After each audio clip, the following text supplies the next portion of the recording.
তো তোমরা সবাই এখানে কী শাক তোলা হচ্ছে? দেখি কে কে চিনতে পারো, জলদি জলদি কমেন্ট করো। আর যারা চিনতে পারছো না আমি তোমাদের বলেই দিই, এখানে বেলে শাক বা বেতো শাক যেটাকে বলে সেটাই তোলা হচ্ছে। আপনারা এই শাককে কী কী নামে চেনেন আমাকে জলদি কমেন্ট সেকশনে জানান। আর কে কে এই শাক খেতে পছন্দ করেন সেটাও জানাবেন। তো এখানে শাক আমি কুচি কুচি করে কেটে নিয়েছি, আর এখানে ধনেপাতা কেটে নেবো, সেটাও কুচি কুচি করে। এটাও বাড়িতে লাগানো ছিল ধনেপাতাটা। তো এখানে দেখতেই পাচ্ছ আমার শাক কাটা কমপ্লিট হয়ে গেছে।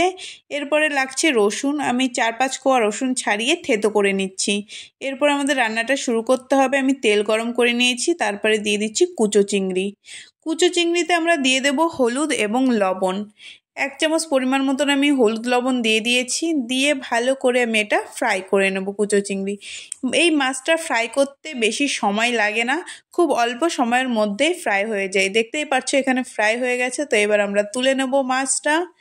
তো মাছটা খুব ভালো লাগে খেতে, তোমরা অবশ্যই এই মাছটা ট্রাই করবে। এই মাসের আমি তোমাদের চপ শেয়ার করেছি, তোমরা সবাই দেখতে পারো, আমার চ্যানেলে আছে।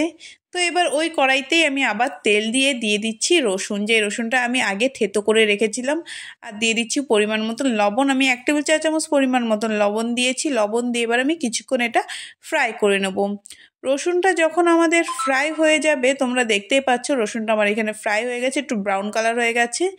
এই পর্যায়ে এসে আমি শাকটা দিয়ে দিচ্ছি, যে শাকটা আমি আগে থেকে কেটে রেখেছিলাম, বেলে শাক বা বেতো শাক। তো শাক দিয়ে আমি ভালো করে একটু সময় ধরে এটা ফ্রাই করে নেব।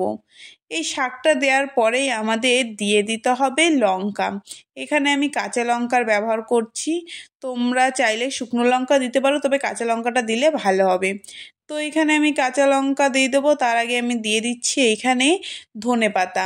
ধনেপাতা যেটা আগে থেকে কুচি করে রেখেছিলাম, আর কাঁচা লঙ্কা আমি 5-6টা মতন কাঁচা লঙ্কা দিয়েছি। এছাড়াও আমাদের লাগছে এখানে যে মাছটা আমরা ভেজে রেখেছিলাম কুচো চিংড়ি, সেটা দিয়ে আমি ভালো করে মিলিয়ে নেব। আমরা এখানে শাক, নতুনভাবে শাক ভাজা তোমাদের দেখাচ্ছি। তোমরা তো নর্মালি বেথো শাক অনেকভাবেই খেয়েছো, একবার এই কুচো চিংড়ি দিয়ে বেথো শাকের রেসিপিটা ট্রাই করে দেখবেন, অবশ্যই আপনাদের খুব ভালো লাগবে, আমি গ্যারান্টি দিয়ে বলতে পারি। এটা এতটাই টেস্টি হয়। তো দেখতেই পাচ্ছ এখানে আমার ফ্রাই অলমোস্ট হয়ে গেছে।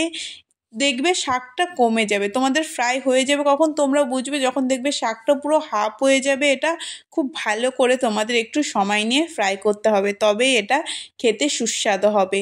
জলদি জলদি ফ্রাই করলে এটা ভালো লাগবে না, খুব অল্প আঁচে একটু সময় নিয়ে ফ্রাই করবে, দেখবে খুব সুন্দর লাগবে খেতে। তো দেখতেই পাচ্ছো, দেখেই লোভনীয় লাগছে। এটা শুধু দেখতেই লোভনীয় না, খেতেও লোভনীয়। আপনারা অবশ্যই সবাই বাড়িতে ট্রাই করবেন, আর কেমন হয়েছে আমাকে অবশ্যই কমেন্ট সেকশনে জানাবেন। আবার দেখা হচ্ছে নতুন ভিডিওতে।